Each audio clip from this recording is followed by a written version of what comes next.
You're watching Rock Shop Live, brought to you by Stewart Travel Guitars. See the incredible stowaway travel guitar at stewartguitars.com. Microphones for Rock Shop Live are provided by Rode Microphones. Now, for Music Gear Network, here's your host, guitarist Eric Broadbent.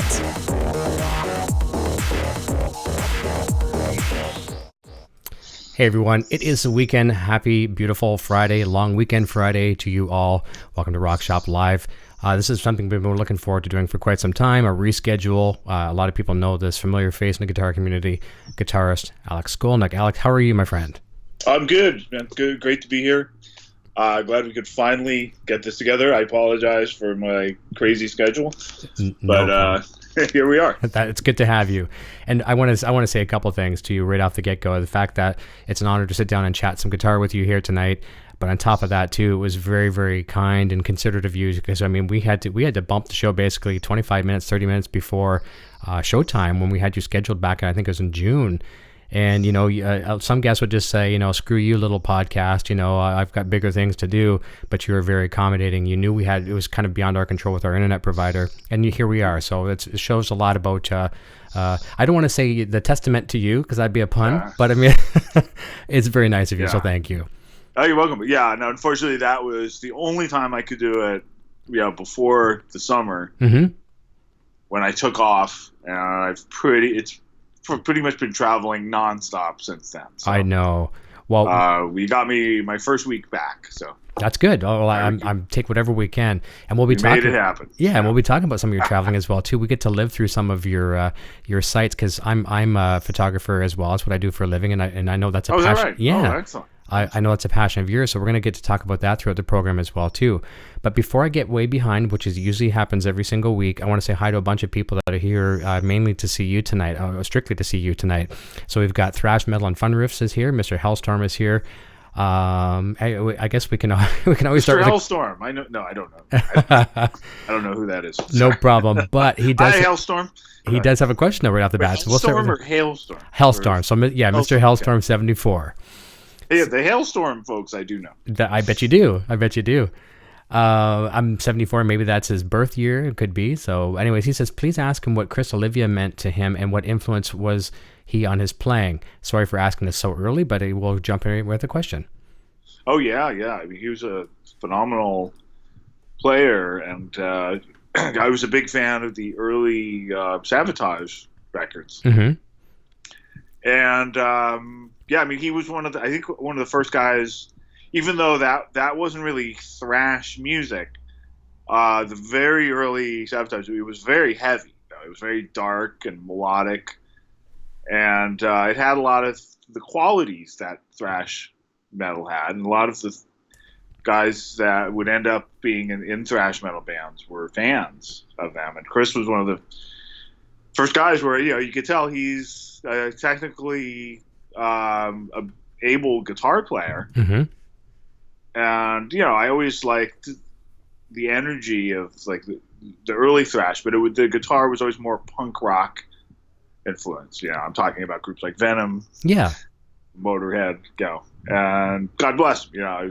It's amazing high energy stuff, but it wasn't like technically challenging guitar. It was more like coming from a garage rock place. And Chris was one of the first guys I heard, you could be a fan of, say, Randy Rhoads and George Lynch and all these sort of emerging guitar players of the early 80s and listen to Sabotage and hear this heavy music, but with this really cool guitar playing. And he always kept getting better, too.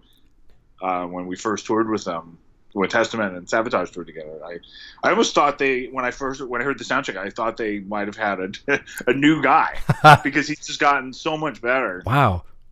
So it was just a huge honor to fill his shoes for a bit. Very well, great question, Mr. Hellstorm. Thank you for kicking it off so well early into the program. R2R3 Lucknuts, good friend of ours here. He's one of our moderators as well too, and he's excited for the show. So nice to have that. Keith Pass is here. Gary Tholander is here as well too. Six String Brian is here. Sending good vibes, he says. Scott Roos, hello from Nova Scotia. Going to be a great show. Brad Nova Miller. Scotia, eh? Yes, that's right. Oh, I'm bad for that. I'm right dead center in Ontario. And I use the A, the typical Canadian, and I have French background as well too, but I don't think I say it in the typical hoser Canadian way, like, hey, take off, eh? But I'm like, I'd be talking to you about guitar. That's a cool riff, eh? And it's not a Canadian thing, I don't think. I think it's just kind of a way I end my sentence. Instead of my question mark, it's a. I don't know. Right, you don't sound like foobar, though. No, exactly. Yeah, like, up in the Nord, right? That kind of thing. I don't really embellish it that much, but I get it for sure.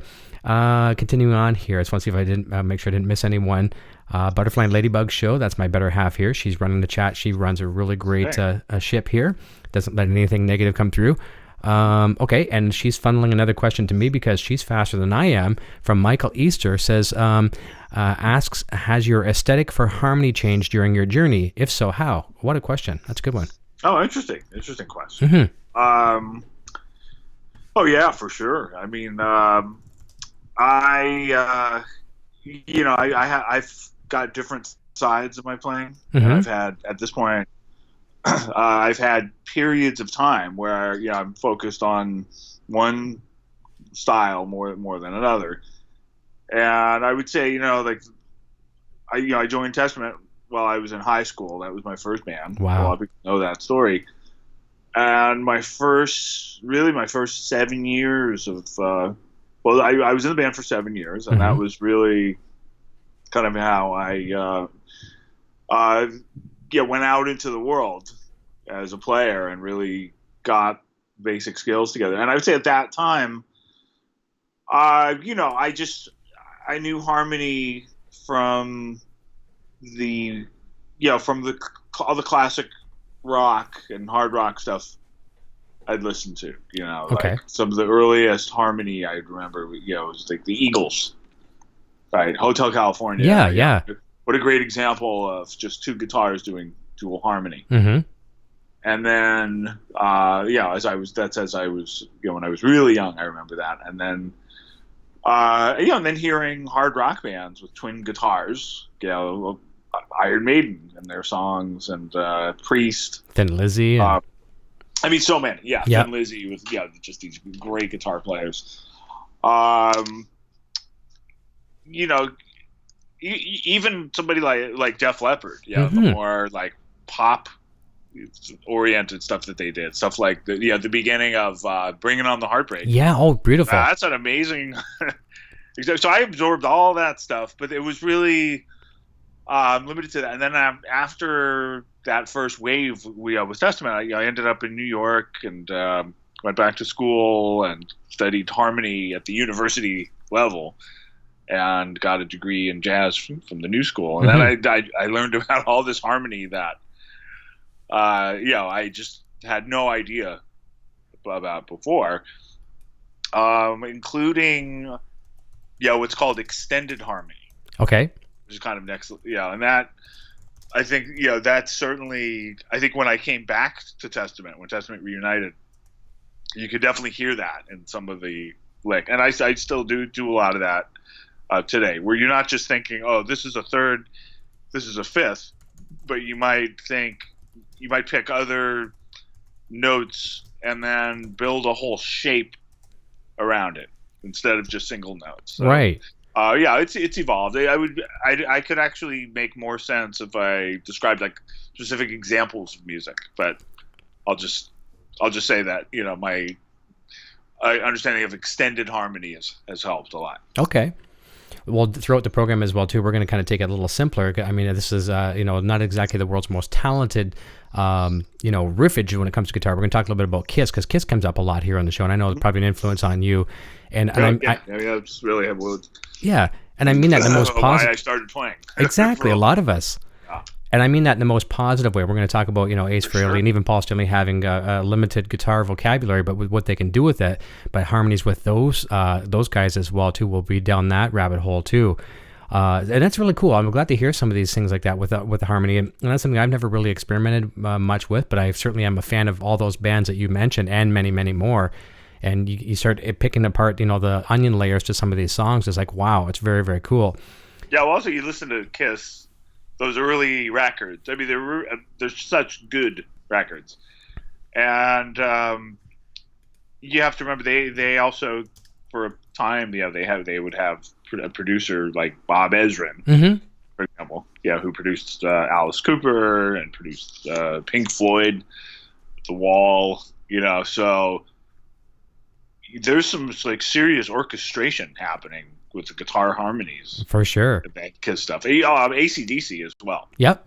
The way that the riffs are so singable and hummable, but if you really get inside of it and explore what each guitar is doing and the timing of it, it's not as simple as it sounds. That's right. And it's one thing too, I'm sure you can appreciate. I mean, you can shred like the best of them, but at the end of the day, the general consumers out there are not necessarily always guitar players or even necessarily fans of guitar. When you can walk away humming a guitar solo, like that's you've contributed something pretty special to the song. Yeah, I try to do that. I try to I like an occasional shred Of part course. if it's not overwhelming. Yep. For me, anyway, it's just my taste. But yeah, I try to find that balance. But ultimately, it's more important, I think, to have harmony and something that's singable. Exactly. Well said. Two simple questions here that would just funnel to me as well too. One is from Thrash, and he's we get this a lot, obviously, and every guitar player on the show will get the typical question here, but it's a good question. And this may vary between your rock set and your jazz set. String gauge in particular brand that you like, and does it vary between jazz and your rock gig? It does. Yeah. In fact, I have a bunch of guitars behind me, as you might be able to see, and then right below these guitars, there's a couple shelves, and that's where I keep my strings. I saw some D'Addarios down there. Yeah, so I can actually show you. So here's a box of D'Addario XLs. I love those. These go on my electrics. These are 11 to 49. They are NY XLs. Yep. So those go on my solid body electrics. Okay. If I play guitar like this, for example, this one I've actually never. I don't play it in public very much. It's more like a home guitar. Nice. It's made by Heritage. It's hand built arch top. But all my main jazz guitars, I use these. Nice. So these are also XL, but they're nickel wound XL with a wound third. Okay, gotcha. Right. So for the solid body guitars, the third is unwound. Would be plain, yeah. Yeah, and these are 12 to 52. Okay. So they are a little bit thicker. I like a little bit more girth. Yeah. On the jazz lines, a little more resistance. Exactly. I think for those types of lines, you want to be able to bounce off the strings. Yeah, and not bend too easily. Period. You don't bend as much. Yeah. Yeah, and there's actually so those are the main ones. Okay. But I have acoustic strings that I affect there. Those are right here. This is very convenient. Nice. Yeah. So for my steel strings, I use these, and then the nylon strings I don't have handy. They're buried in the back. I don't change them as much. But I have different sets for each type of instrument. Are you an endorser of the D'Addario brand, or just something that you gravitate towards, or? Yeah. I've been with D'Addario and Planet Waves for, probably close to a dozen years now. Oh, that's great. Well, probably almost as long as ESP, right? You've been early 2000, or 2000? Actually, no, that's not. That's more recent. 2013. I think even later. Okay. Wow. So it isn't a bit newer. It's only been it's just over 5 years. Okay, but D'Addario goes way back. D'Addario from like the late 2000s. I think about maybe 2008. So next year it'll be 12 years. So. I'm assuming probably the first time you popped on the MY XLs after going from the regular XLs, like I know myself, I was like, where did this string come from? Yeah, I really noticed a difference. Yeah, and last. I mean, I'm sure you probably still change them all the time, regularly for every show kind of thing too, even though it's not needed. You have to, just for, I mean, it depends on the show, and it depends on the length of the set. At least usually every 2 shows. Yeah. Unless, if it's a really long set and it's a hot set, and it gets, you sweat on the, Oh, the yeah. strings. And you probably need to change them a little more often. Yep, exactly. But yeah, I actually had the good fortune to play the launch party for the New York XLs. Okay, And right it was, on. Yeah, it was a great jam session, and each of us played a song about New York. Okay, nice. And it was myself, Vernon Reid, Osnoy, Earl Slick, I think Guthrie Trapp, Robin Ford. I mean, just this really cool lineup of folks. That's very cool. Nice. Well, both Vernon and Oz have been by the show here in a couple of different shows too. I respect those gentlemen like mad. But Yeah, great that's guys. phenomenal. Obviously, and a couple other questions funneled our way as well too. Mike, this is more of a statement. Mike as himself says, "Hello from Chicago. Alex, Testament is my favorite thrash band. Thanks for everything." So that's very nice. We answered the string gauge questions. And Scott Roos has a good question. It kind of goes back to the harmony question as well too. And Scott knows his stuff. He says, ask if you've ever dabbled in quartel or quintel harmony. Example, building chords by stacking the chords, notes, in fourths or fifths. That's even beyond me. I can't even do that. But do you experiment in that at all? Well, with the instrumental stuff, sure. Yeah, all the time. Okay, that's cool. And continuing, it's basically, you can think of it as it's almost like a straight line across the fret. Okay. Right. Like if you do, well, it's mostly fourths. Yeah, there's 1/3, but that's a great sound, and you'll hear that. A lot of that comes from jazz piano. Sure. But if you listen to my trio stuff, I do that all the time. I have whole songs based on that alone. Fourths voicings. Yeah. Okay, right on. Thank you, Scott. That's a great question. R2R3 asks, does Alex remember the Practice What You Preach recording process? His solo is phenomenal. Do you remember the approach to that? Yeah, I mean, I think at that time, we were experimenting. Okay. And we had done the previous album, The New Order, which was very it was just a very micromanaged album. Like, okay. It's a great album. We still probably play more songs off of that record than any other one.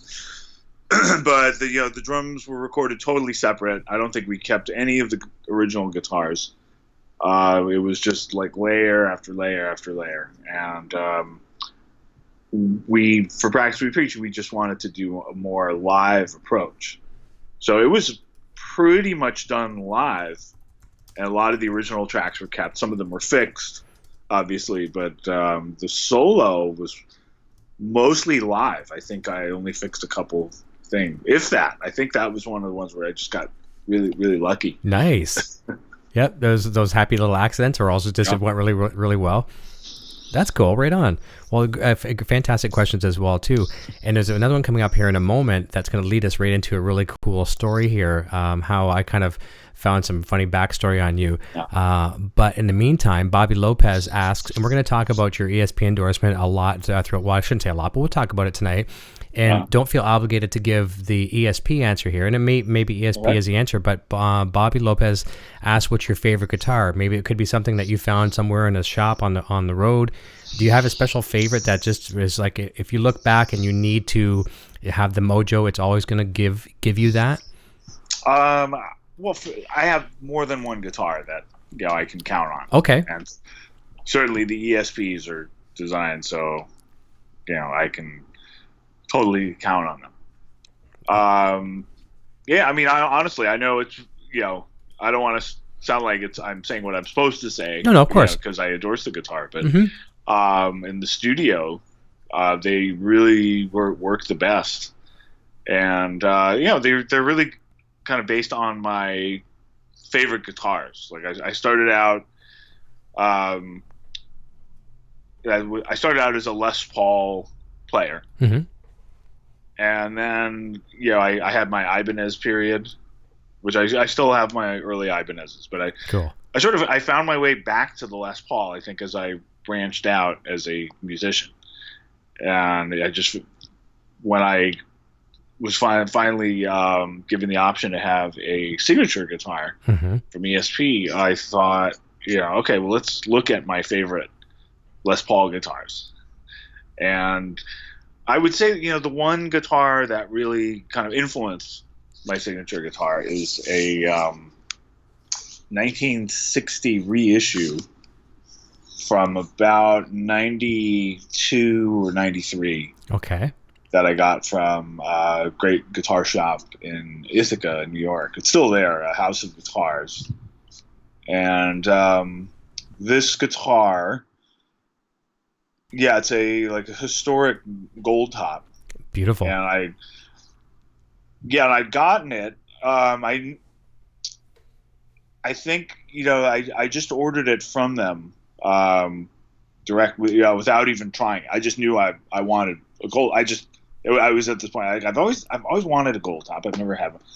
Anyway, it's such a great guitar, and at least for the recordings that I did up until say 2010, from the mid 90s to 20, every project I was involved with, that gold top was the main guitar. Oh wow, nice.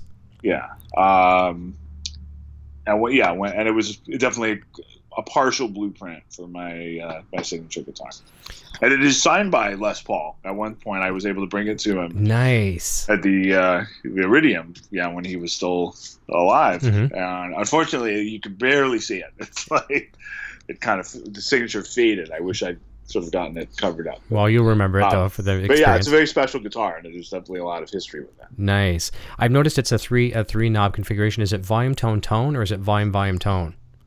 Volume tone. Volume tone. Okay. Talking about my signature guitar? Yes. Yes. Yeah. Okay. I wasn't sure how that worked. That's very cool. And this is the really cool question here as well too. So Average Joe is kind of has a question about your thoughts on modelers, and this is a really funny backstory here. And when I'm talking about modelers, like Kemper Helix, I have one. Yeah. Right here. Right underneath me. That'd be your Kemper, right? Yeah. Right. There you go. There you go. Perfect. Well, here's a funny story. This is how I got into the modeling era, or the technology. Jeff Waters was on my show, and I've had a couple guests on the show. We're speaking very highly of you, and when it's not my guest speaking highly of you, people on the chat are always, great guy.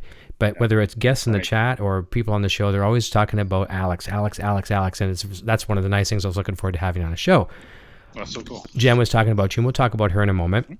Okay. But Jeff was talking about a tour he did with you guys. I'm not even sure how many years back. A few years back with Annihilator, and I wonder when he's talking, because we toured very recently. Okay, and a year and a half ago. Unless he may be talking about way back. Well, no, couldn't have been too long ago, because we're talking when the digital technology was where it is today. Oh, okay. So yes. We're probably about three or 4 years ago. Yeah, that sounds perfect. That sounds right about in our time frame. And now here again, I'm giving his side of the story without him here to kind of say it exactly, but I'm going to try to paraphrase. And he said, whether it was your crew or maybe some of your guys in your band, but they're like, where's your backline, guys? What are you using for a rig? And all of the guys up front were using Helix. And I guess it kind of, maybe threw some of your crew for a tizzy. What are you guys using? So is that story somewhat true? Am I telling the story right, or? I don't remember this. Okay. So I might. It could have been crew, maybe. Yeah, it could have been crew. Between him and the crew. So yeah. But it's apparently from there on. As far as my relationship with modeling amps, I've been slow to adapt, I guess. I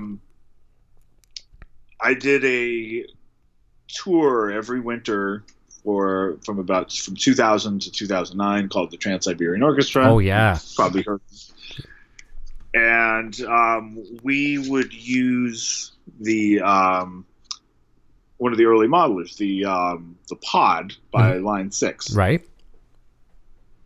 And I wasn't, just to be honest, I wasn't crazy about the sound.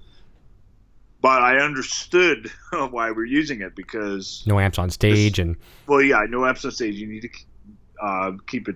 You need a quiet stage. Everybody was on in-ears, and the in-ears were, not quite as common as they are now. It was really like arena artists were using them. And there are also so many people on stage. Just no room physically. It just made sense. And the sound man, he needs a certain mix. He needs to depend on the mix. So I got it. But it was never something I wanted to use outside of TSO. Right.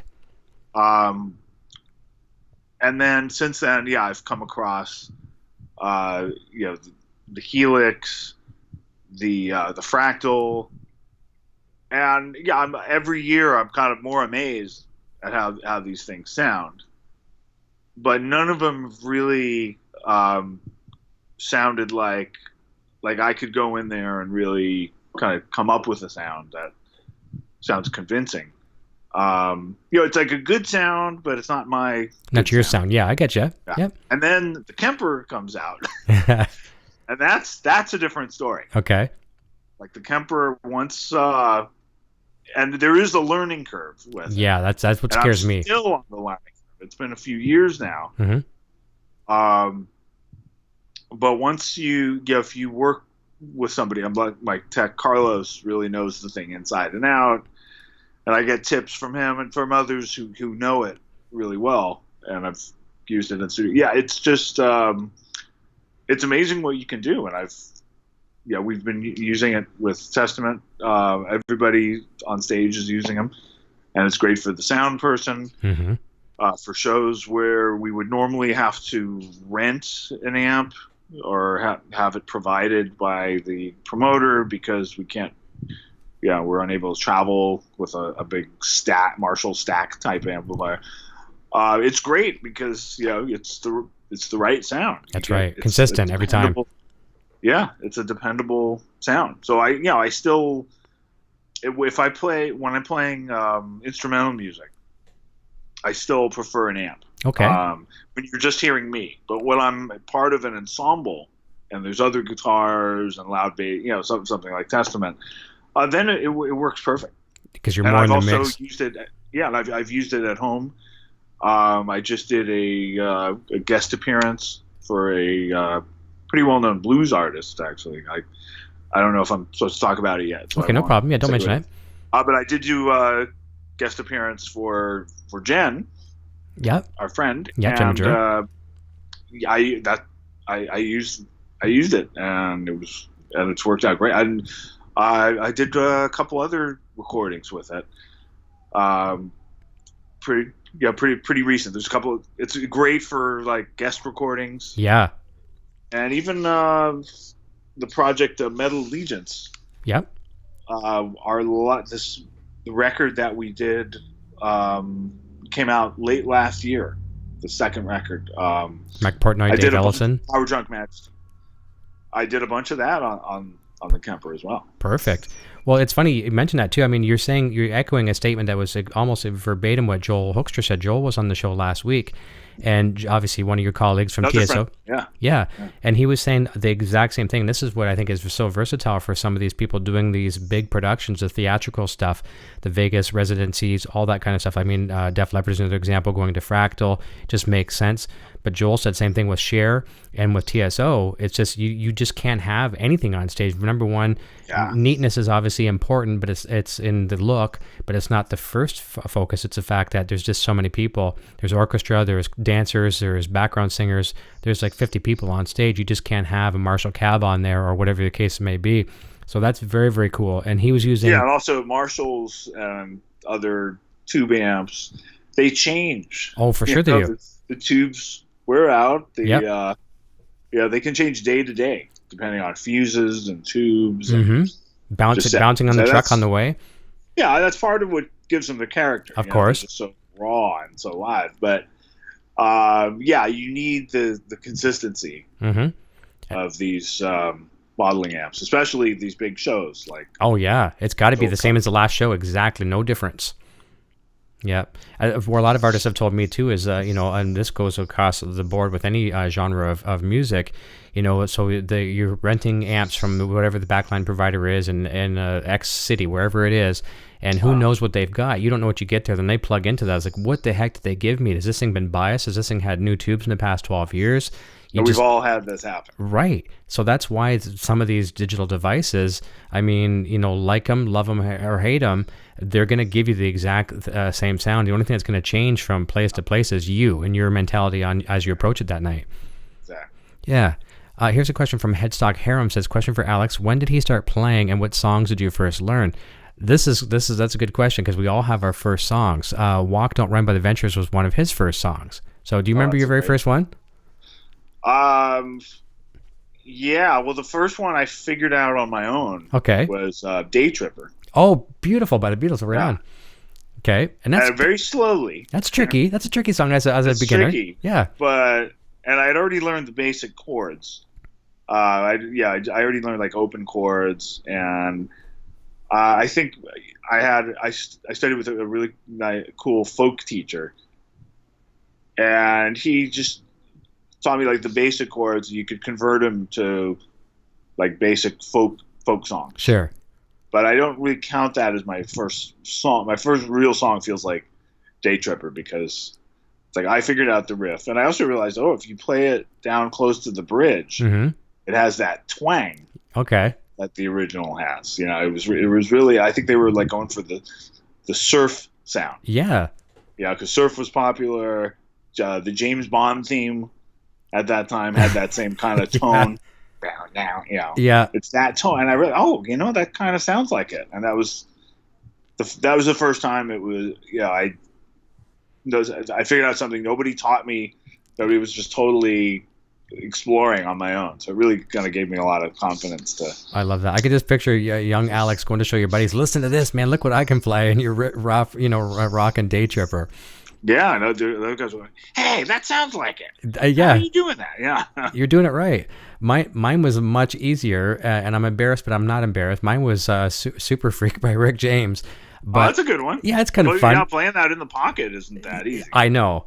And then to go from there, which this is where I felt proud, when I can actually, as you know, as a beginner guitar player, going from like, an F chord to a C chord to a G chord to dancing around the fretboard with open chords is a struggle for a beginning guitarist. And my brother taught me House of the Rising Sun. And that sounds trivial to us today, but as a kid, when you can't even do the shapes, and to be able to bounce from chord to chord, I was like, oh my God, this is the best thing that's ever happened to me. Yeah, awesome. Well, good. Nice to hear these stories. I'm going to continue on down the chat for a sec, say hi to some people as well too. Mitch Heyman is here. Gary Holt is here. Not Holt? Not that Gary Holt. If he had $1 for every. Yeah, for every time. He's not doing anything tonight. That's right. No, he's just sitting at home. He gets it so many times. People subscribe to him. He's a good friend of mine. Actually, he introduced me to Gary Kramer of Kramer Guitars, and he gets us all the time. He has probably all these people subscribing to him on YouTube because they think he's Gary Holt, right? He's the other one. Yeah. Yeah, so he just says Gary Holt's using his name. Charles Green is here. Beer Hounds Beer Reviews. Hi, Alex. Cheers from Santa Ana, California. Oh, cool. Thank you for tuning in. Phil Mosley Music.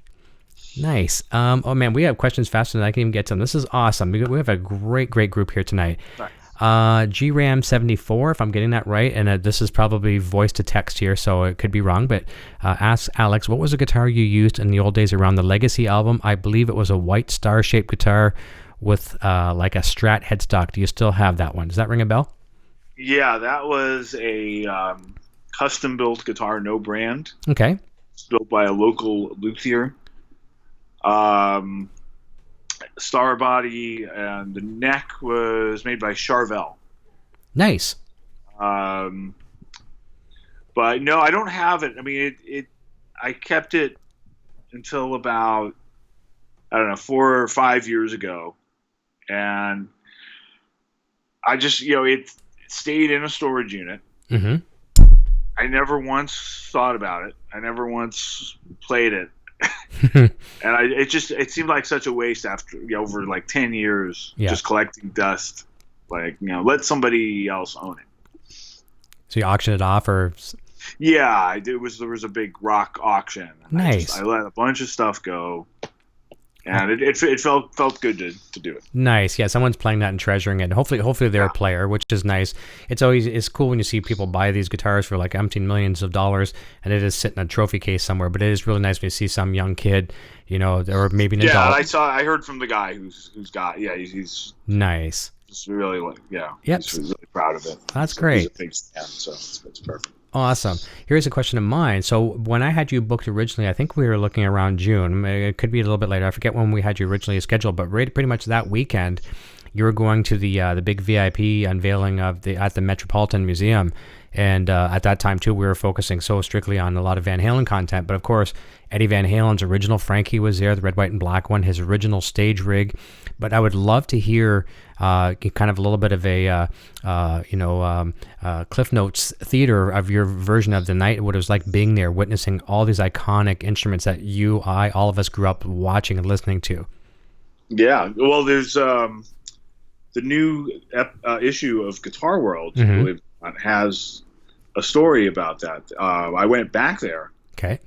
With a journalist from Guitar World. Okay. And a photographer.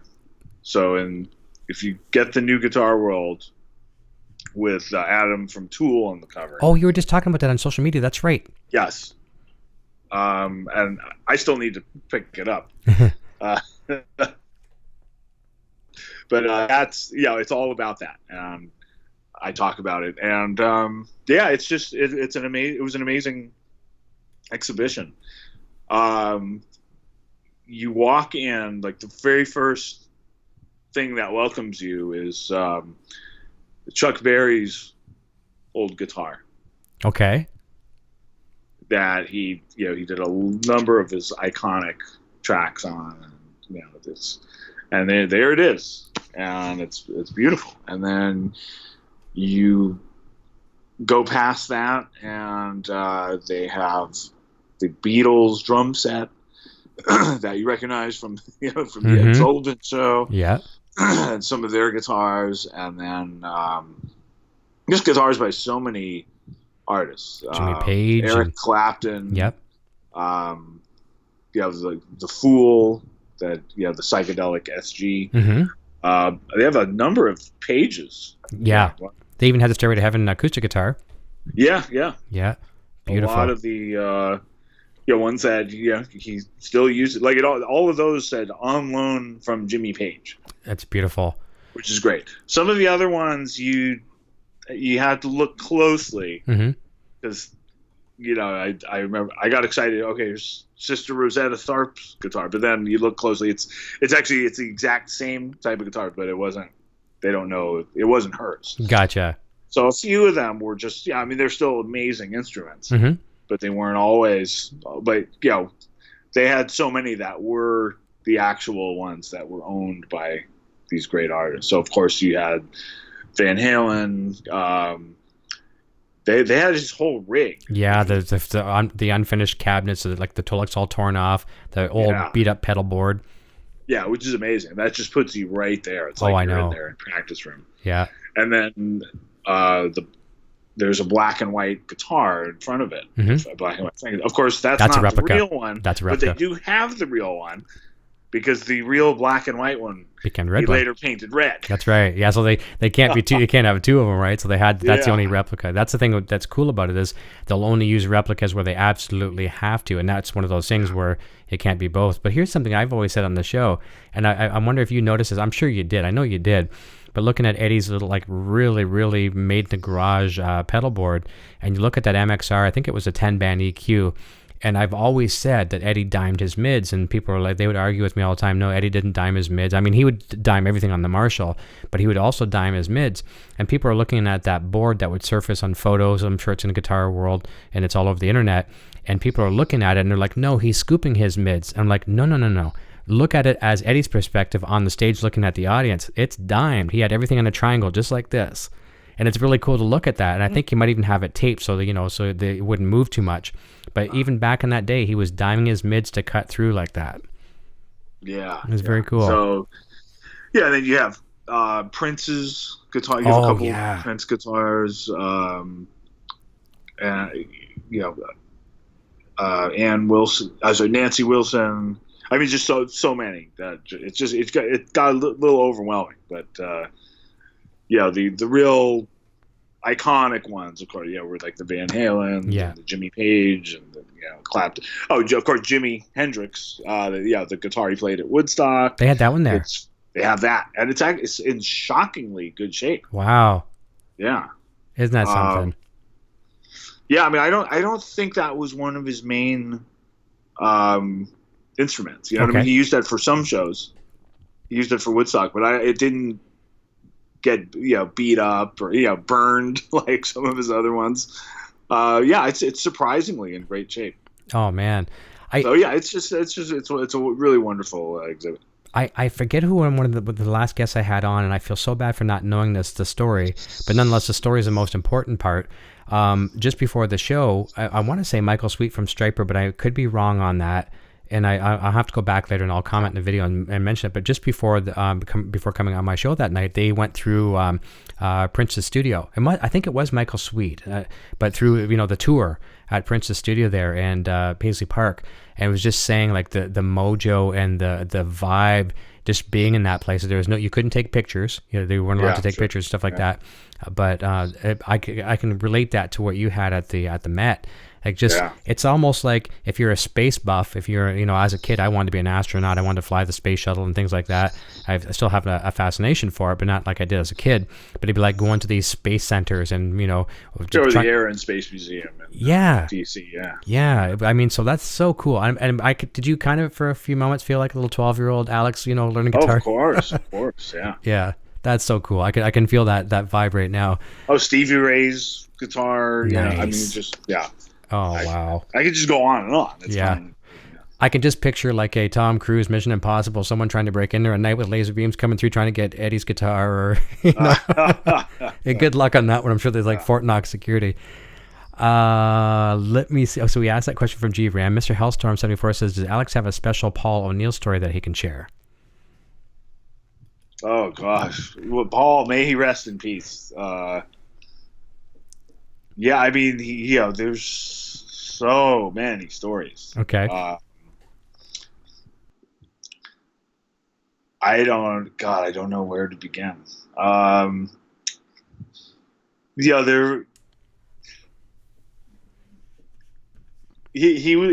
was an interesting guy. Okay. He liked to he was very generous. Part of like with Trans-Siberian Orchestra, like he saw that project almost as like being like he got to be Santa Claus. Oh, okay, nice. Yeah, it was like his gift to everybody, and then he would sometimes give gifts, like hand out $100 bills to like tip somebody with $100 bill. Like tip a cab driver with nice. Completely. He loved doing stuff like that. And very extravagant. I remember there was one tour. There was, I guess we were rehearsing. It was in Omaha, Nebraska. We were all going to the same restaurant, and he left a $10,000 tip. Like that's how happy. Yeah. Wow. Anonymously. Yeah.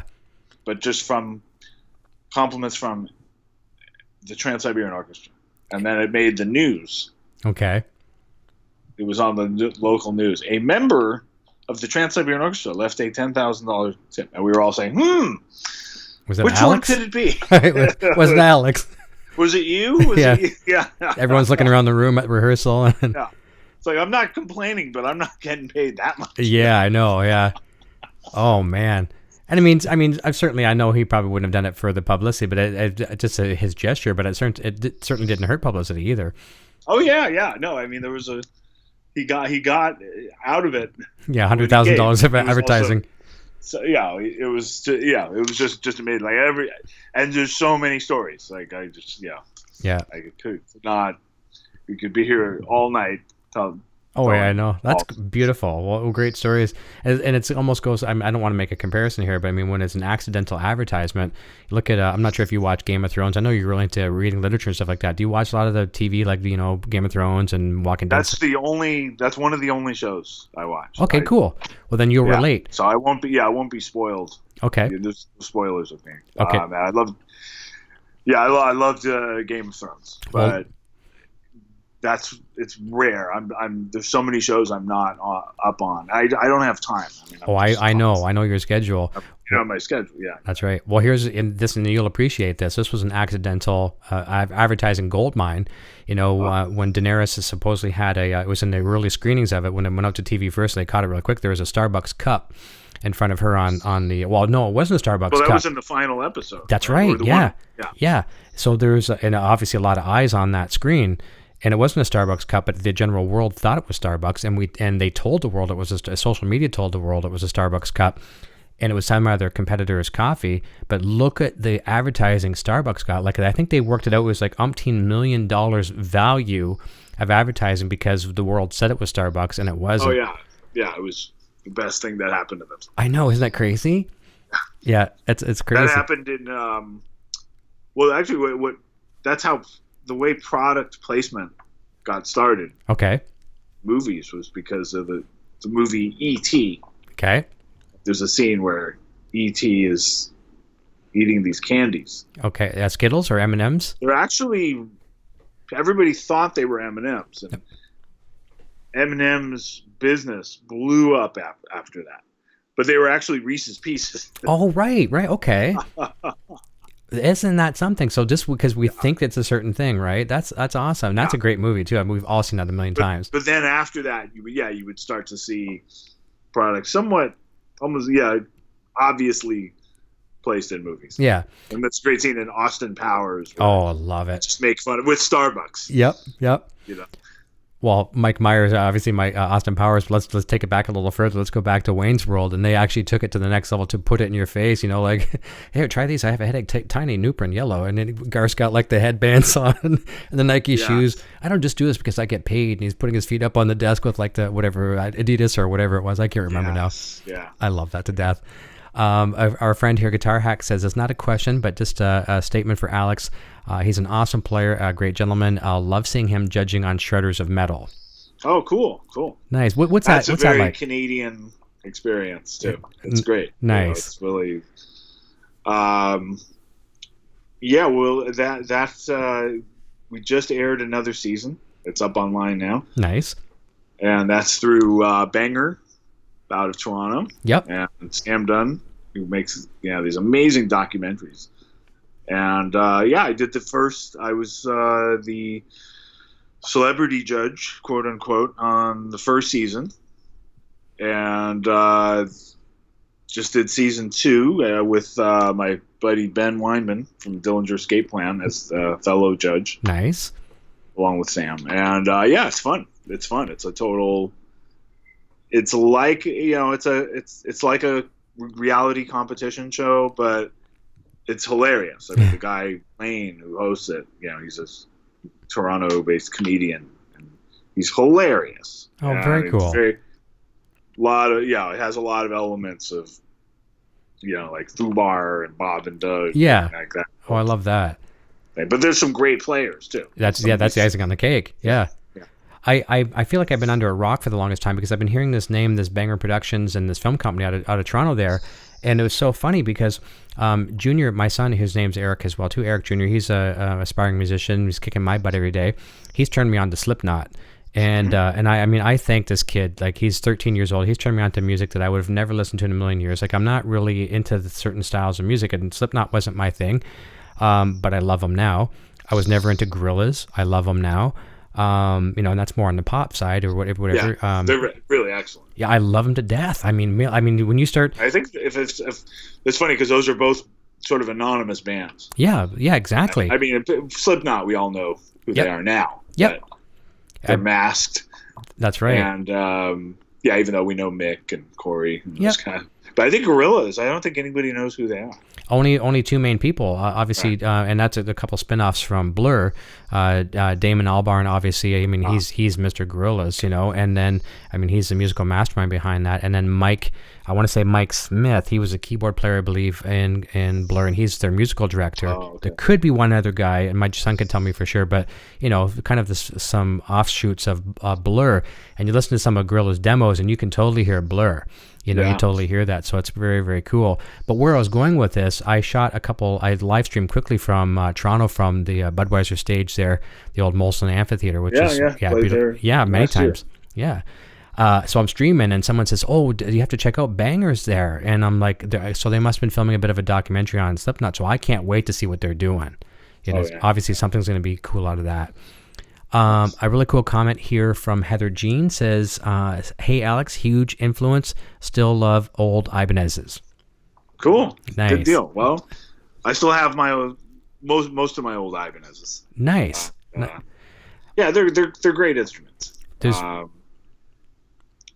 I just I think by the time the 90s was this huge period of development for me. Mm-hmm. I had just been like the guy from Testament. And that's all I was, and I kind of felt, and this it has nothing to do with anybody at Ibanez now, but at the time there was sort of this pressure, like, you're the guy from Testament, you need to, I really wanted to play different types of guitars. Certainly.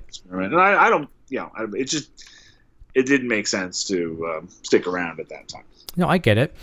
I've had a couple over my life, and I think RG750 had the shark inlays on it, and then the other one I had that I really regret getting rid of. We've all had guitars that we've regret and we lose, and the only thing that makes me not feel so bad about it, I bought this guitar from a music store in Canada that was never really climate controlled, and here, as you know, touring in Canada, I'm sure you've toured all through the winter and the summer and everything else. We get extremes here.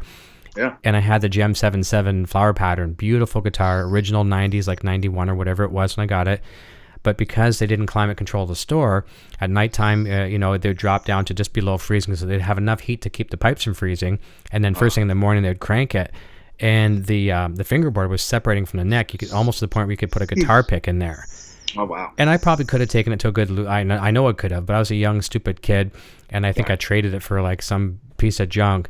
But if I had it today, it'd be, wouldn't be necessarily worth a fortune. It'd be worth a few bucks, but it would just be that original, right? Because it's just such an iconic guitar. Yeah, I don't think those are that hard to find. No, you can still find them. Reverb has them a lot. eBay has them. Just got to be careful they're not fakes. But it was such. Because they made a lot of them. Yeah, I know. Yeah. It's not. Yeah. They put a lot out there. It's not. Yeah, it's not a pre-CBS. No, not at all. Not at all. Yeah, for sure. So one of the things, that little point I wanted to make about you too, like, I'm obviously going to like these places like the Met, and you're seeing all these cool guitars belonging to all these guitar heroes, and I know you get this a lot, like some of your shows, whether you do the meet and greets or things like that too. It's got to really put it in perspective for you when you're worshiping all these guitar players out there all these years, Beatles, learning Day Tripper as a young kid, and then you get these kids or adults, even people, my age, your age, older than us, coming up to you like, you're a major influence on me growing up. That's got to be very surreal, and it probably keeps you kind of grounded and humble as well too when you're worshiping these guys and we're worshiping you as well as an influence. It's probably pretty cool for you. Yeah, because it's interesting. You don't realize that as it's happening. Right, exactly. All you do is you work on these albums, and it's a lot of blood, sweat, and toil, and sometimes band drama that goes into these albums. Mm-hmm. And yeah, you're just that's it. I mean, you're just kind of consumed with the making of the music, and then you put it out there, and then you do the live shows to promote the record, and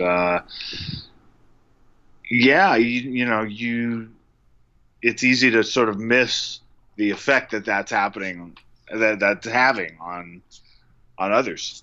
And it's great. It's great to sort of be reminded, oh yeah, there are people listening, and there are, and it does keep you grounded too, because people, you're being watched, and we've all seen people we admire like behave like a complete jerk, and that's sad. Yeah, we don't want to be that. I know. I remember as a kid, my mom would always say to me too. I mean, my mom was a major influence in me playing, and she'd be like, "Don't be putting all your cards in that Eddie Van Halen's basket. You know, you meet him, and he might be, a really mean person." Unfortunately, I met him at a good time. You know, he's had his periods, that's good. Yeah. right? And I met him at a happy time, and I met him 3 times during the same year, and it was like, thank you, because I could just imagine being. Well, I wasn't a kid at that point. I'd be probably in my early 30s, I guess, something like that.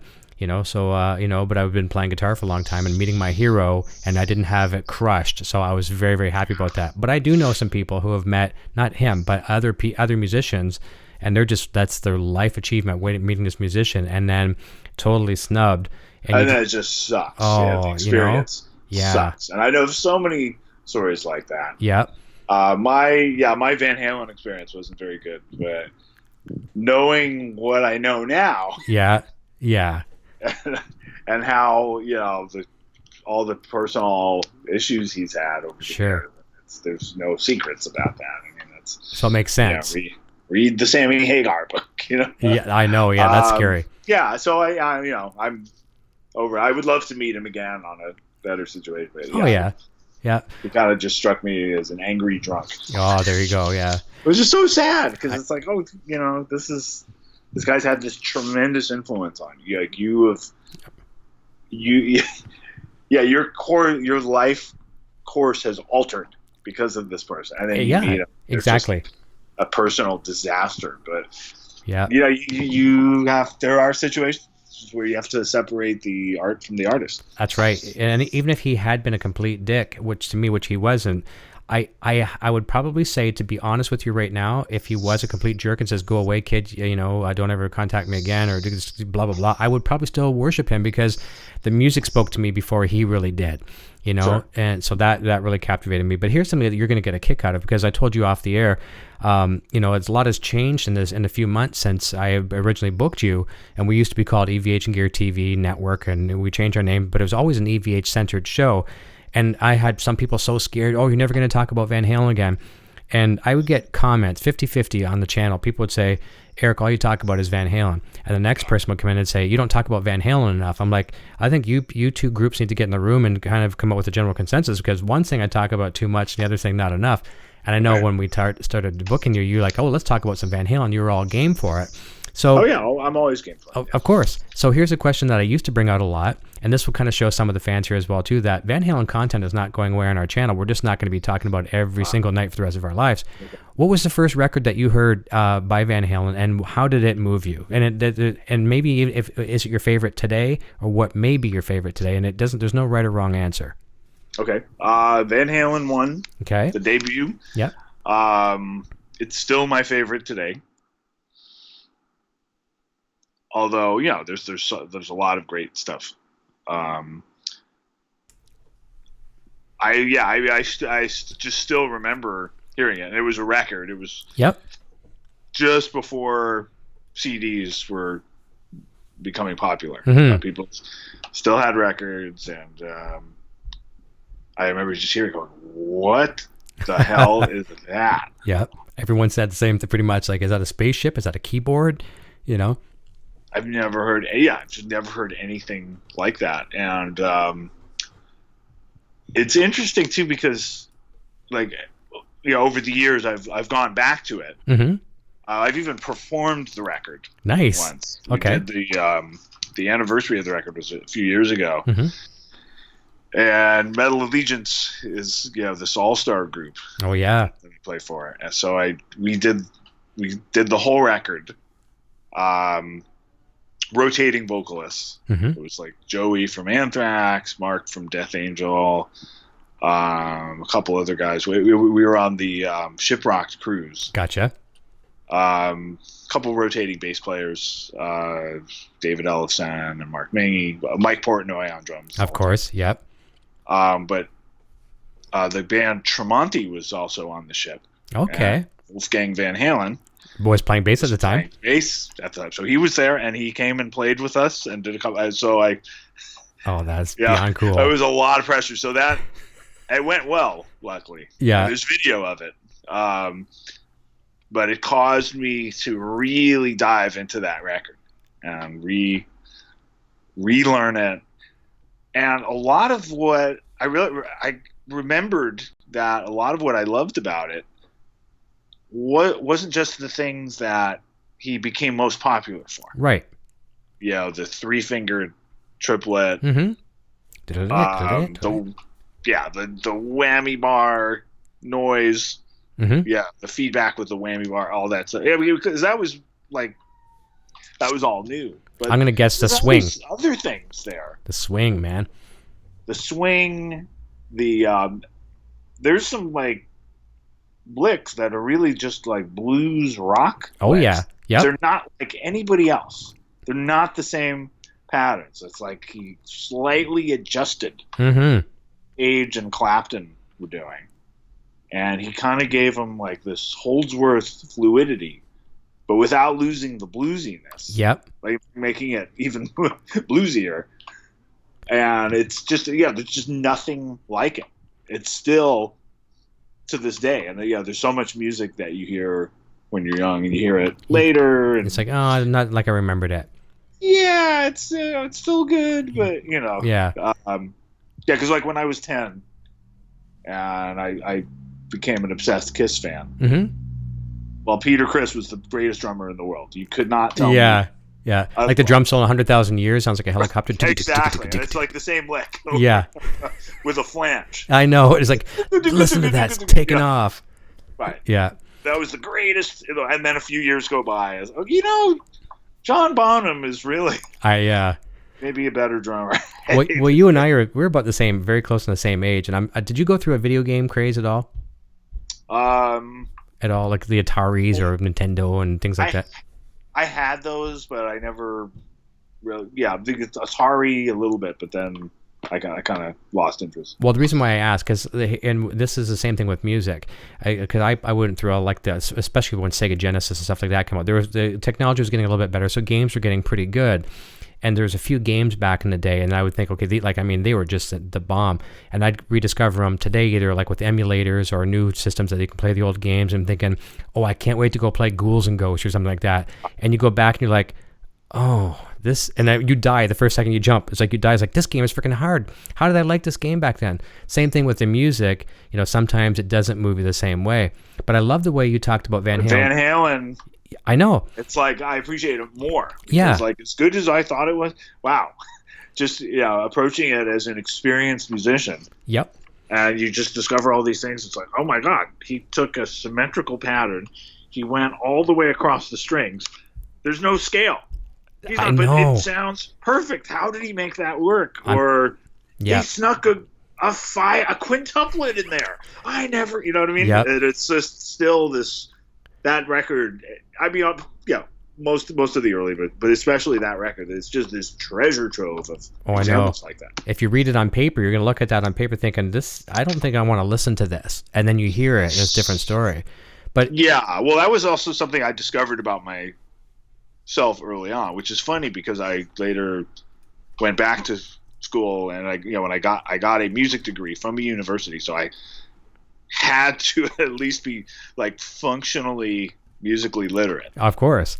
But it's I'm definitely more of an ear player. Mm-hmm.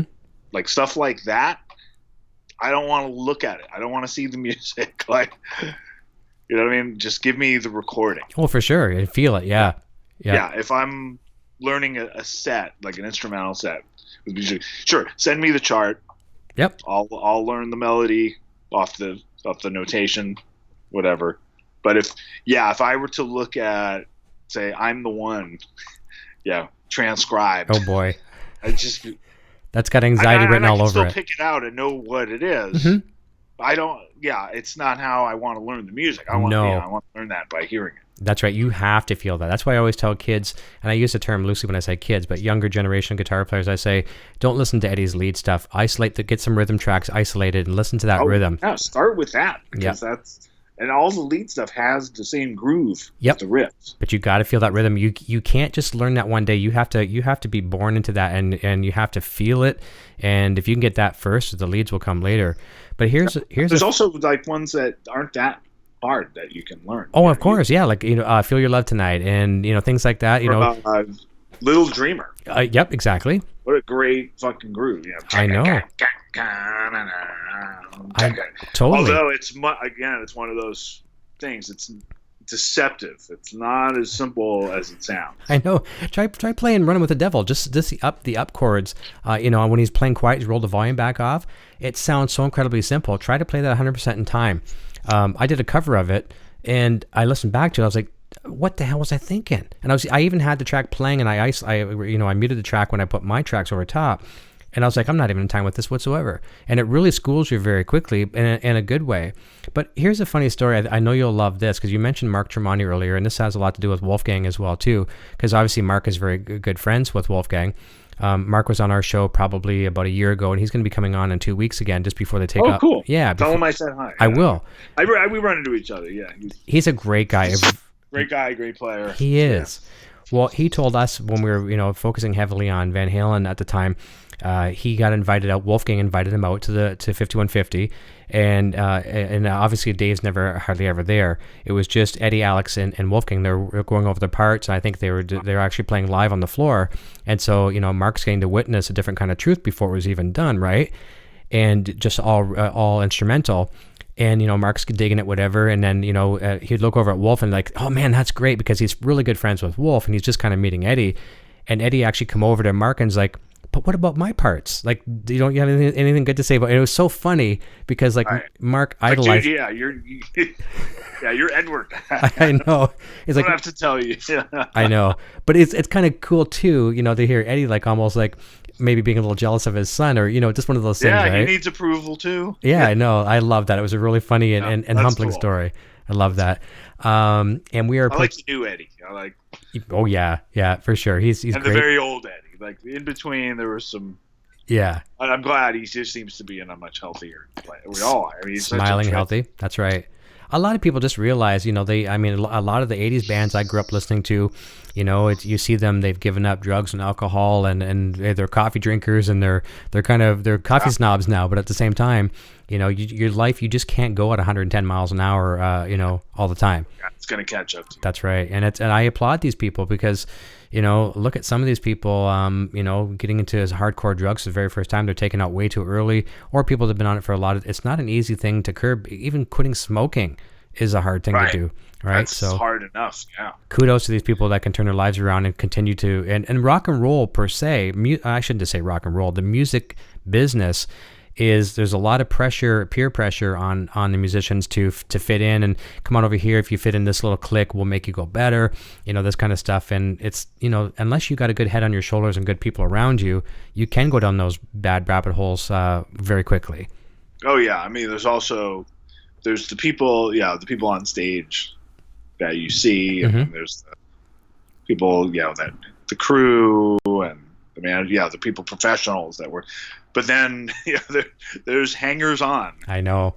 In every scene. Yeah. And they can really, get the better of you. I mean, there's a very early jazz tune by Charlie Parker. And it's called, that's actually a great tune, but it's called Moose the Mooch. Okay. Moose the Mooch was some hanger-on, deadbeat heroin dealer that got Charlie Parker to name the song after him in exchange for a drug deal. So to this day, we're those of us that love Charlie Parker, we're listening to this song named after this douchebag. Oh man, we had no idea. So so they're like, it's a part of it. And some people get, he was an example, unfortunately, but people get brought down by the sort of seedy side of it. Mm-hmm. I've always, I've always been more of an observer. Right. I've just sort of observed what was happening, and I've always been kind of puzzled by it because I just always thought, okay, the reason I got into this is music, guitar. It's awesome. Why do I need to get trashed? Yeah. All the time? You're kind of ruining the experience. Yeah, the performance is the party for a lot of people. Yeah. For you. Yeah, that's right. I enjoy a good cocktail or whiskey as much as anybody, but this whole thing of just the lifestyle of just Yeah. I've never been able to keep up with the guys who would later have to go preach sobriety. Yeah, no, I get that. I think where a lot of people is the fact that rush, that high on the stage, and maybe some people that were, very quiet people off the stage, they needed that rush that they had on the stage, and they're not going to be on the stage again for X amount of days, or maybe not for a few hours or nights or whatever. And so they need that pick me up to get me to that next show. And that's where they went that. But the other people could take it. I do recognize that. Yeah. I understand that. Mm-hmm. I mean, I just did a whole festival tour. Mm-hmm. In front of thousands every night, and you feel great when you're done, but and it is strange when suddenly you're just you're not having that experience. Mm-hmm. But there's positive and negative ways to deal with that. Mm-hmm. Yep, you just have to make sure your head's on right. Yeah, but that same energy force I feel coming on. Instead of a show, I go out for a run. Nice. I will run several miles. And you're physically exerting yourself. You're using, your body. Yeah. Yeah, and it helps. It kind of it taps into some of that same energy. Yeah, because the show is very physical. Yeah, that's right. But I know it's sad over the years. I mean, at a certain point you realize, wow, you've seen just so many people get taken down by addiction or impulse control. Yeah. Well, more power to those people that are fighting it and in winning, which is great because it's not an easy struggle. Absolutely. For sure. And I empathize. I'm fortunate never to have gone through that, but I've seen it enough. That's good. Well, I'm glad to hear that you didn't as well too. Would your parents have a lot to do with that? Maybe would you say did they guide you in the right way, or a little bit of both, or did you just have your head on right from a young age? Well, they made me want to do drugs. But Did they? I chose thrash metal instead. Okay. Okay, that's good. Oh, there you go. I want my parents are extremely academic. Okay. Individuals. I mean, they were basically they're I think they're the generation before there was postdoctoral studies, but they had both PhDs, and I think if they were if they had grown up a little later, they'd both have a wall of postdoctoral degrees. Oh wow. Just like academic to the extreme. Yeah.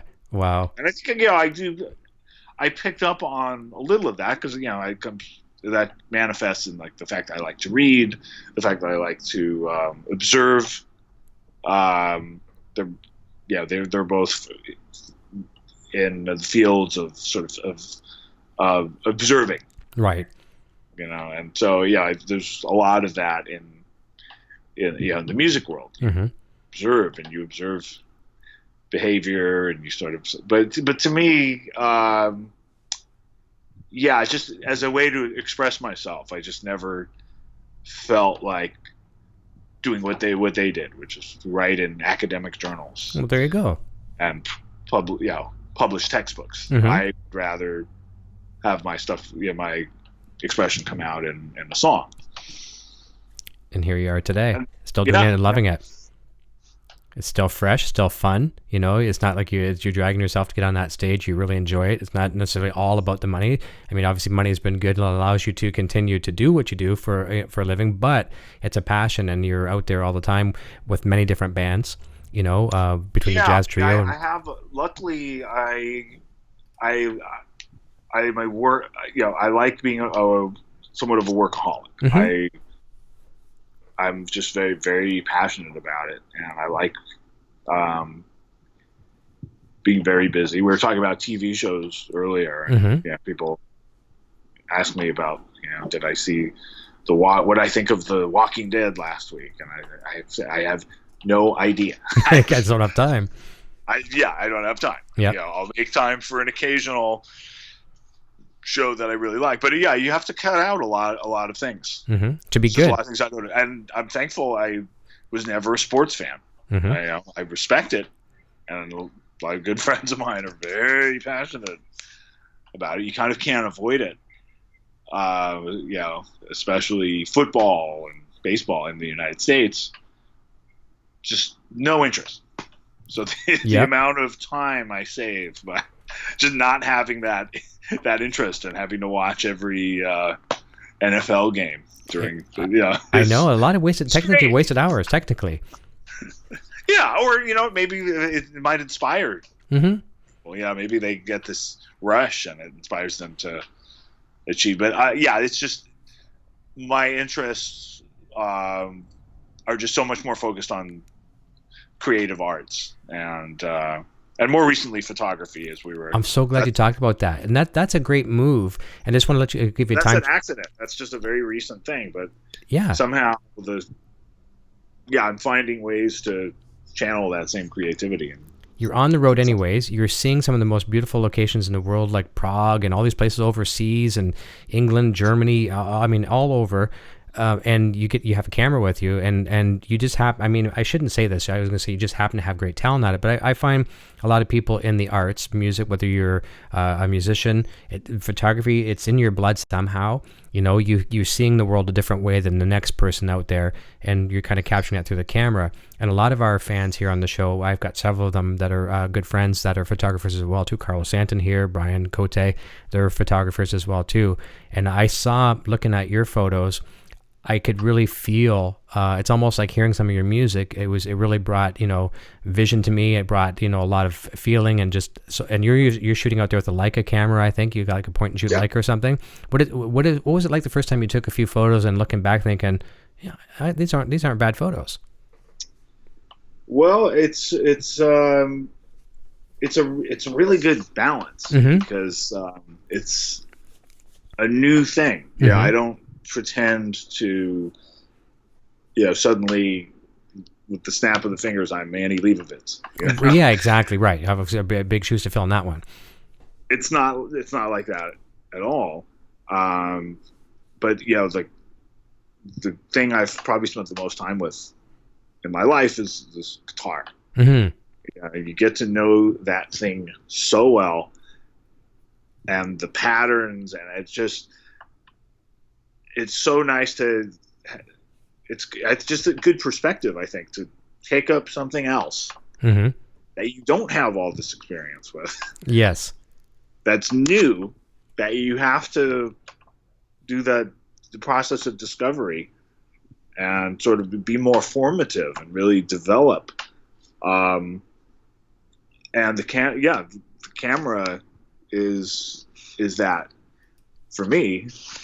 But it's also, I, if I may say so, I think I am developing pretty fast, because I think I'm taking a lot of the learning skills that I've developed over the years with music and applied it, and sort of applying that, and they're learning how to apply that, and also knowing what I like, like just focusing on what I like, because I think it's easy to get caught up in what you're supposed to do. Yeah, I should shoot these landscapes. I should shoot this scene. I should shoot this. I need this style. No, you shoot what really speaks to you. Yeah. You should do this certain angle. You should, and it's the same thing with guitar. You'll often hear, oh, you should do this. You should do that. You should learn tablature. You should, whatever. And different people learn different ways. But I think with photography, I've been really able to focus on, like, just recognize, like, if I'm looking at other people's work and something really hits me, just to focus on that. Okay, why do I like that photo? What were they thinking? Why does that? Yeah. Oh, and that's they're not just standing there looking at, say it's a view of like a landscape, and you go to one of those places where they have like a bench and it overlooks where everybody stands there and takes pictures. Right, of course. With the same thing. But then the pictures that really stand out are the ones where it's not typical. Oh yeah, like you get a contortionist. You're laying on the ground, upside down, hanging off a cliff, upside down with your arm up, whatever. Don't be afraid to try these crazy angles. Yeah, so I've obviously, in music you meet a number of photographers. Mm-hmm. Of course, like the Neil Zowers and everybody like that. Yeah. Yeah, and I don't have an interest in doing that type of photography, but every now and then, you see how they work. Mm-hmm. And I have this one friend in Germany, Evelyn Steinweg. She's a photographer, and okay, she took photos for my trio album. Anyway, she comes to the shows, and she's like a Cirque du Soleil character. Because she chases this vision, and she'll stand on a chair with one leg and whatever it takes to get the shot. But then you wonder, why is she doing that? And then you see it, and it's amazing. There's a price to pay to come for that. I mean, I don't mean a physical price. I mean a price on her. You know, she goes through a very physical thing to get that shot, whatever it takes. Yeah, and then the one who really pushed me, as my friend Randy from Lamb of God, mm-hmm. best known as the vocalist of Lamb of God. But, okay. He has just become a serious photographer. I did not know that. Oh yeah. Oh, you didn't know that? Yeah. No. Well, he is set for I think he's got I see no sign of him slowing down. Yeah. With music, but if down the road he decides to do the Tom Araya route, and he is set.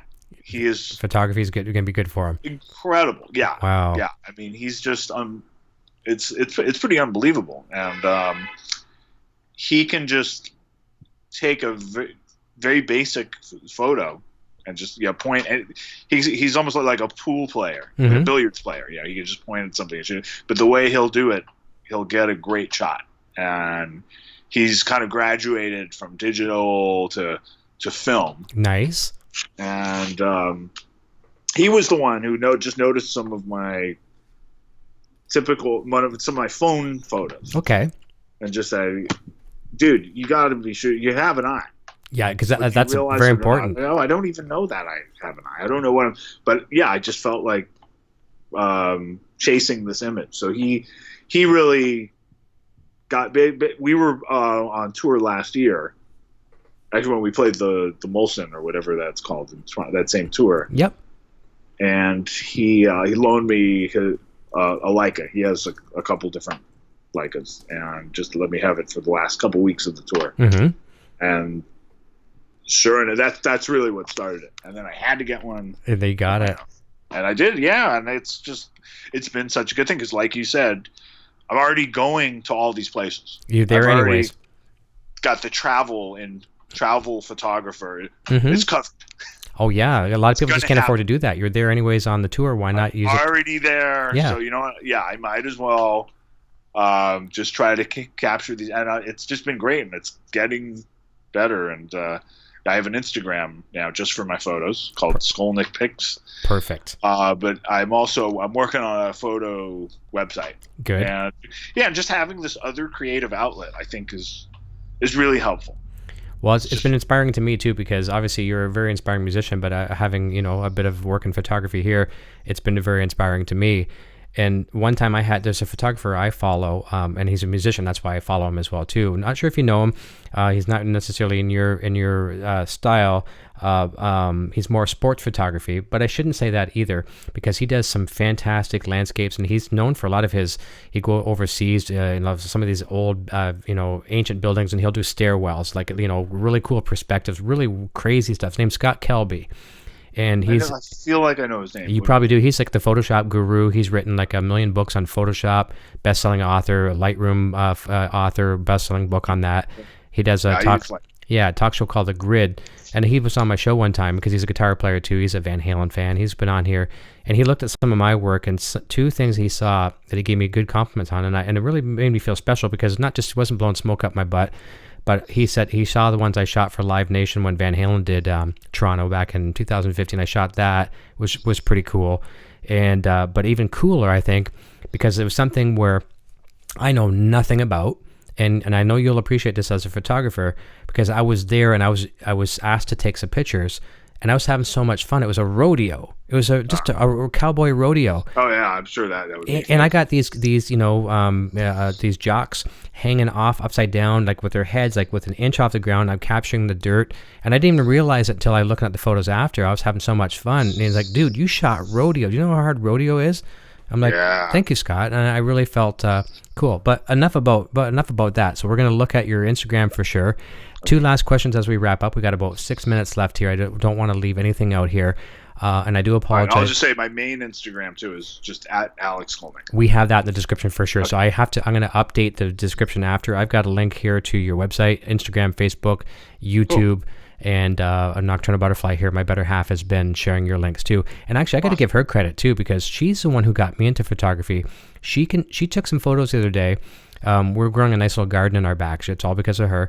And she took some photos of some of the food we've harvested off our garden, from garlic to cucumbers and tomatoes. And she shot it with her iPad. And it does not matter the device. You either have that eye or you don't. And I was like, that's true. Yeah, and you can get great images with the eye. If you got the eye, exactly. Yeah. But I mean, she's good with any device. But I guess what my point was that is like, don't let someone say, "Oh, that's a nice photo. You must have a nice camera." I hate that. I hate that with a passion. That's true. Although there are certain photos where you really need a real camera. Oh, of course, right, to get that right proper depth of field. All that. Especially if distances. Yeah, exactly. So 2 last points here as well too. I'm not sure who this came from. Oh, Bob, it's from Bob in Los Angeles. He says, you guys talked a little bit about Thin Lizzy earlier. Can you ask Alex what he thought about Brian Downey, Thin Lizzy's drummer? And I don't know much about Brian. Did you know? Were you a fan of that drumming style, or does that ring a bell? I gotta be honest. I respect Thin Lizzy a lot. Mm-hmm. I discovered him later, and I just never. I wasn't turned on to them really early on. It was more like I got to know the members in other projects. Exactly. Like I got to know Gary more. Oh yeah. Through his solo record, and then later his blues records. And then I found out, he was in Thin Lizzy. John Sykes and all these other. I discovered him, I think, through Whitesnake. Okay, right, yeah. So I don't know, yeah, and I like them. It's been fun to sort of rediscover them, but I sort of missed the boat with Thin Lizzy. Well, very fair answer. And one of our Heather was asking, Heather Jean, she says, ask Alex, just curious what your favorite Testament song is and why. And I mean that's like picking a favorite child, of course, but is there one that's kind of stood out over the years, and is there have a specific reason to you why it is so special? Gosh, I mean, yeah, it's very difficult. Picking a child. I would say, like, maybe for playing live, the title track of the song "The New Order" is really one of my favorites, and I think it sounds a lot. It's evolved a lot. The way it is now, especially with the current rhythm section, Gene Hoglan on drums, Steve DiGiorgio on bass, it's just so powerful, and it just kicks people in the head, and they respond every time, and it goes a lot of places. I just think that's an example of a song that sort of captures the melody and the intensity. Well, there you go. That's well said. Well, there you go. For Heather, that's a good question for sure, and obviously it has a strong meaning behind it. So that's good. We're actually pretty much at the end of the hour here, so I wanted to just apologize for people I didn't get a chance to mention their names in the chat, but we do thank you graciously for taking your time and spending this Friday evening with us. It's been a great pleasure. Alex, before we let you go, do you want to we're looking at we're actually September as of this weekend. What's your plans for the remaining part of the year? So you've been in the studios, new records recorded. What do you got left out for 2019? Yeah, so the next Testament record will be out early next year. Okay. It's recorded. I'm playing my first. I've been off a couple weeks. I just got back from Europe, but things are starting up again. I just did a post. My first gig is a jazz festival in Vermont. Nice. I'm playing with some amazing musicians. It's actually I get to be a side band. That's cool. The O for a Soft Quartet with Lincoln Goins on bass, he's on a lot of like my favorite records with Mike Stern and Dennis Chambers, Robbie Amin on drums. Okay. That's September 7th. It's called the Stowe Jazz Festival in Vermont. The next week, the trio starts up again. Nice. We have a show in Wayne, Pennsylvania, which is it's basically Philadelphia. So anybody in Philly, please come there September 10th. The next day, September 11th, not my favorite day, but of course, right? Doesn't, we won't talk about that. Always remember. It's we've been playing at Blues Alley in Washington, D.C., great jazz venue. And then September 29th, which is my birthday, there is a birthday show at the Cutting Room in New York with Alex Skolnick Trio, and I will also be interviewed by Backstory Events in conjunction with Guitar World. Oh, nice. Live streamed. And it'll be a Q&A with the great Brad Talinsky. Yeah, he does all those. Yeah, that's great. I love Brad. Yeah, and his book, Play It Loud, the title was used for the title of that exhibition. And which brings us to October. Middle of October, Testament does the Mega Cruise. That's with Megadeth, Anthrax, a whole number of bands. October 31st. I forgot the Riot Fest. I'm playing September 13th with Testament in Chicago. September 14th. Okay. October 31st, Metal Allegiance, as a 4-piece, is playing the Black Sabbath debut album in Chicago. Okay. And then there are a few other shows, but I've also I did some touring a few weeks ago with a new project called the Skullham Asylum. It's myself, Stu Ham, and Joel Taylor. I love Stu. Yeah, and I'm pushing that week to finally record some of this music because we're doing some really good music. So I think all things, knock on wood, we'll go into the studio this fall after I do those shows. So there's no wonder you don't watch any TV shows. Yeah, exactly. Jeez. Well, happy early birthday as well, too, because we probably won't talk before then, so that's fantastic. And speaking of celebration, I just want to say this as well, too. This was funnel to me. Hugh Caldwell became a grandfather today, so congratulations. That's awesome. All right. Congrats, Hugh. Awesome. Congrats, Gramps. Well, listen, everyone, we hope you have a fantastic long weekend. Be safe out there if you're partying and celebrating and all that good stuff. And holiday weekend. That's right. Be safe. That's right.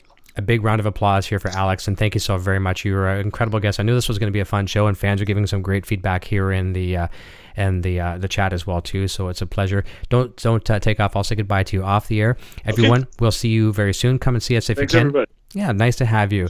And we'll be live again here 3:00 Eastern on Sunday, 12 p.m. Pacific over on the Helix Hour. We've got guitarist Josh Smith on the program. We're talking about awesome, crazy stuff over there. So we'll look forward to seeing you then. Be safe, and we'll see you very, very soon. And until next time, cheers. Hey, you're still here? Eric Jr. here, reminding you to check out our full lineup of quality merch. Available right now in the Broadstash Boutique. Quality products and fast shipping. Visit broadstash.com today. Video production services for Rock Shop Live are provided by Design 39 Media. Visit design39media.com for all your website, photography, and video production needs. Microphones for Rock Shop Live are provided by Rode Microphones.